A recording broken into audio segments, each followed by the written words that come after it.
Bringing you Valley today, a game brought to us from Blue Isle Studios, who are also behind the game Slender.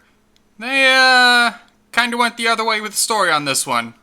I think this is kinda cool because it shows a level of flexibility. While the surface level idea and mechanics are the same, the tone and presentation invoke two different genres. Anyway, let's get to the game. Our opening scene sets up the simple premise. There's a MacGuffin and we're going after it. So after you fuck up a canoe ride, which, honestly, how do you do that? You come across a cave where you can start taking in some cave drawings and find some odd little jellyfish things. This is where you first get a sense of the environment as well. Now, the sights look alright, don't get me wrong, but going with the more realistic look means it's going to look worse over time. This isn't the game's fault, but even now you can find other games that look better. But that, along with every other minor complaint I have, are very small things that are vastly overshadowed by the Leaf suit.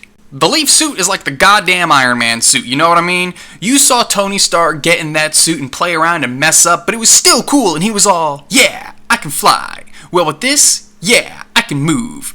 You move around like a shambling zombie prior to getting the Leaf suit, and once you don the giant robo legs, it's as if you've been unchained. The trick is maintaining momentum. As I said, you start off slow, but then you'll get this and get what feels super fast, but of course that's going to standardize as well.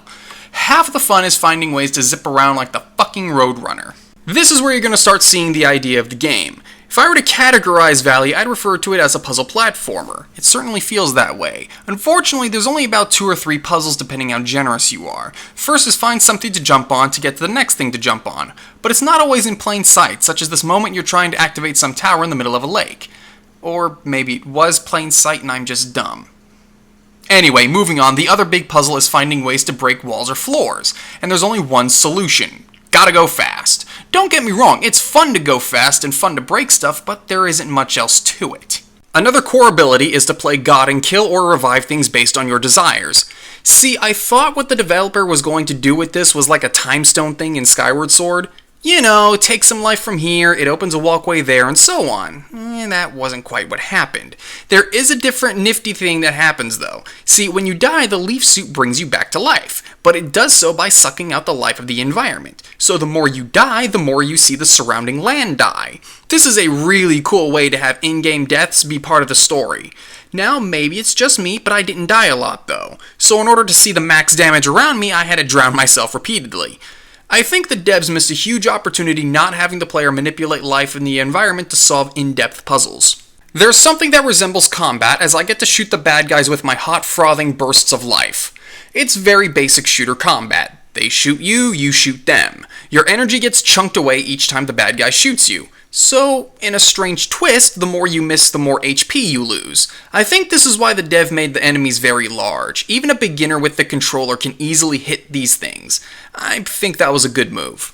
The first set of bad guys are these little balls of flies or wasps or something.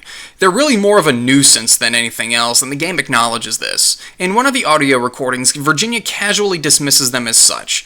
This is a problem for me. Not a major one, but, hear me out. So if the main enemy force is treated like something to be brushed aside by the characters in the story, what makes me consider them a threat?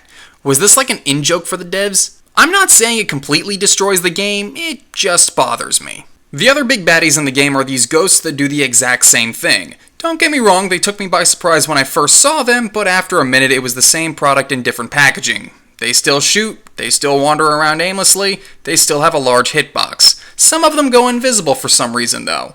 But then you fight the boss from Shadow the Hedgehog for some reason, and I really don't know how to explain that. If I did have one major complaint, it'd be I'd have preferred to play the story going on with Virginia and the mad scientist. The plot has you first going to the valley to get the life seed because it's awesome and you want it.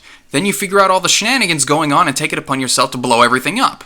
But there's no one there. Far as I've been led to believe, no one has come digging around in the valley, so this facility and all its mad science-y evil greatness has been left alone and would have continued to be left alone. And it needed the life seed to work. You snag that halfway through the game. And all the while I'm hearing about this story of intrigue and suspense and conspiracy. One was more interesting than the other, and I'd have preferred to play that one.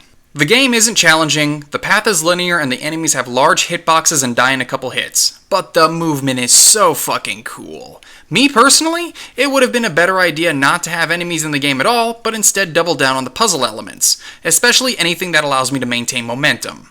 I like the game, I can recommend the game, but I'll throw it out there, this isn't a title for everyone.